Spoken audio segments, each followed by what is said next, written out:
મિત્રો, આજની સવારની પ્રેમી સલામ, જય મસીહ કી, પ્રેઝ ધ લોર્ડ, હાલેલુયા.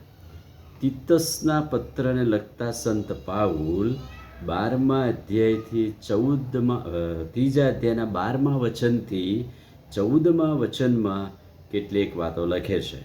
સંત પાઉલ તીતસને જણાવે છે, જ્યારે હું તારી પાસે આર્તિમાસ કે તુકીકસને મોકલીશ ત્યારે મારી પાસે નિકોપોલિસ આવવાને યત્ન કરજે, કેમ કે ત્યાં શિયાળો ગાળવાનું મેં ઠરાવ્યું છે. પાઉલ વૃદ્ધાવસ્થામાં છેલ્લી પળોમાં એવી આશા રાખે છે કે તીતસ જાણે કે એનો દિલાસો બને, તીતસ એની સાથે રહે, એને ઉત્તેજન આપે. પણ બીજી બે વ્યક્તિઓની વાત એ લખે છે. એ 13મું વચન છે, જેના શાસ્ત્રીને અપોલસને એવી ગોઠવણ કરીને રવાના કરજે કે તેમને માર્ગમાં કશી તંગી પડે નહીં.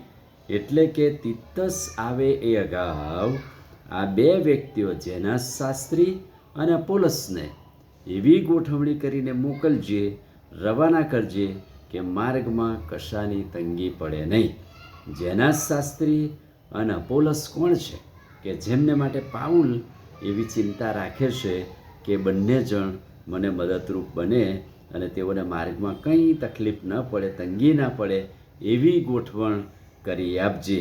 અને એટલા માટે બે વાતો સંત પાઉલ અહીંયા લખે છે.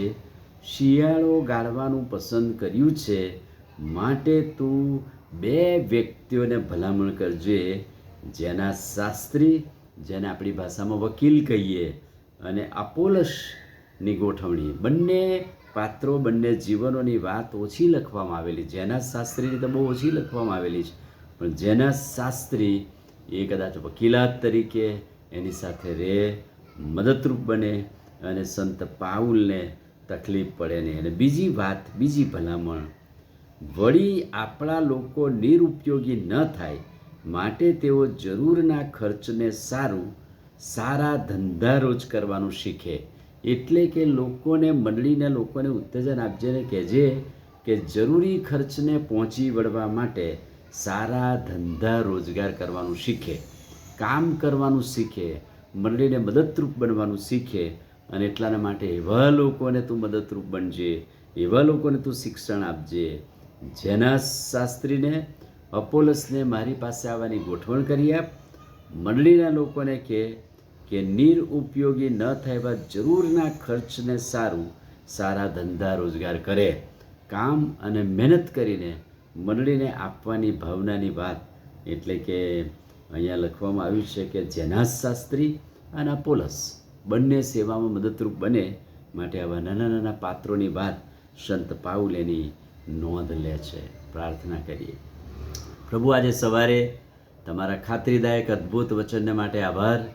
વચનના પ્રકાશમાં અમને દોરો. જેના શાસ્ત્રી, અપોલસ સંત પાઉલના જીવનને માટે બહુ ઉપયોગી છે, અને એટલે તીતસને એ ભલામણ કરે છે.